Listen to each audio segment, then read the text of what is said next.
रावण से बदला क्यों लेना चाहती थीं शूर्पणखा? भाई की मौत के बाद क्या हुआ था? नमस्कार दोस्तों, स्वागत है आपके अपने चैनल सनातन सत्य में। तो चलिए शुरू करते हैं आज का वीडियो। राम, लक्ष्मण, सीता और रावण के बारे में तो हर कोई जानता है, लेकिन एक रामायण का एक और अहम किरदार है जिसका नाम शूर्पणखा है। कहा जाता है कि अगर शूर्पणखा ना होती तो रामायण भी नहीं होता, क्योंकि रामायण का पूरा युद्ध लक्ष्मण द्वारा शूर्पणखा की नाक काटे जाने के बाद ही शुरू हुआ था। शूर्पणखा के बारे बहुत कम जानकारी मिलती है। आइए जानते शूर्पणखा से जुड़ी कुछ अनसुनी कहानियों के बारे में। शूर्पणखा की शारीरिक बनावट राक्षस के परिवार की होने की वजह से शूर्पणखा को अपना भेष बदल लेने की शक्ति प्राप्त थी। वो अपने चेहरे के रंग के साथ साथ अपनी आवाज भी बदल लेती थी। वाल्मीकि जी के अनुसार शूर्पणखा का रूप रंग बहुत ही डरावना था। विधवा की जिंदगी। शूर्पणखा ने अपने पसंद के व्यक्ति से विवाह किया था। शूर्पणखा के पति का नाम विद्युज्जिह्वा था और वो राजा कालकेय का सेनापति था। कालकेय के साथ हुए युद्ध में रावण ने विद्युज्जिह्वा को मार डाला था।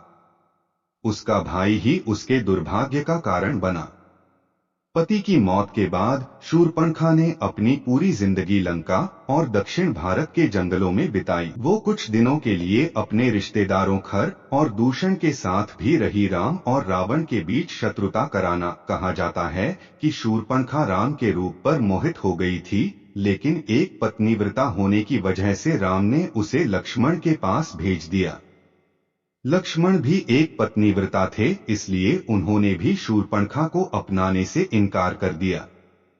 गुस्से में आकर शूर्पणखा ने सीता पर हमला करने की कोशिश की, जिसके बाद लक्ष्मण ने उसकी नाक और कान काट दिए। हालांकि एक कहानी ये भी है कि पति के मारे जाने के बाद वो अपने भाई रावण से बदला लेना चाहती थी, लेकिन उसे रावण की शक्तियों का एहसास था। जब उसने राम के पराक्रम के बारे में सुना तो रावण से बदला लेने की उसकी इच्छा फिर से जाग उठी।